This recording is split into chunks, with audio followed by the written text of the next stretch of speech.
বৃষ্টি মানে খিচুড়ি, সেটা হোক গরুর মাংস, হোক মুরগির মাংস, হোক ডিম বোনা বা ভর্তা দিয়ে। তো হ্যালো, আসসালামু আলাইকুম, সবাই কেমন আছেন? আশা করছি ভালো আছেন, আমরাও ভালো আছি আলহামদুলিল্লাহ। তো আজকেও অনেক সুন্দর একটা বৃষ্টি হচ্ছে, তো বৃষ্টির মধ্যে ভাবলাম যে খিচুড়ি রান্না করা যাক। আর সিক্রেট কথা হচ্ছে বাসায় চাল নেই, তাই ভাবলাম বাসায় যেহেতু চাল নেই, আতপ চাল আছে, সেটা দিয়ে ভুনা খিচুড়ি করা যাক। সাথে করে ফেলি ডিম বোনা, তাও আবার হাঁসের ডিমের ভুনা। আর হাঁসের ডিমের ভুনা খাবো না কেন বলেন তো? যে জায়গায় মুরগির ডিমের দাম 55 টাকা হালি, হাঁসের ডিম 60 টাকা হালি, তো 5 টাকা বেশি দিয়ে হাঁসের ডিম খাওয়াটাই ভালো না? আর সাথে ছিল হচ্ছে মাছের বড়া বা মাছের কাবাব বা মাছের ফ্রাই, যে যেটাই বলেন না কেন।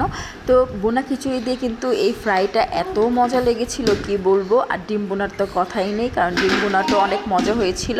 তো এই তো আজকের বৃষ্টি বিলাসে আমাদের দুপুরের আয়োজনে ছিল হচ্ছে হাঁসের ডিম বোনা, সাথে ছিল ভুনা খিচুড়ি, আর ছিল মাছের বড়া, সালাদ হিসেবে ছিল লেবু। আলহামদুলিল্লাহ, প্লেটটা সাজিয়ে নিচ্ছি। প্রথমে ভুনা খিচুড়িটা বেড়ে নিলাম, তারপরে মাছের বড়ার দুইটা দিয়ে দিলাম, সাথে লেবু দিয়ে দিলাম, তারপর ডিম বোনা দিয়ে প্লেটটা পুরোপুরি গুছিয়ে ফেললাম। আর হ্যাঁ, মোস্ট ফেভারিট জিনিস কাঁচামরিচ তো থাকছেই। তো এই তো আমাদের বৃষ্টি বিলাসের আয়োজন। সবাই ভালো থাকবেন, আল্লাহ হাফেজ, আসসালামু আলাইকুম।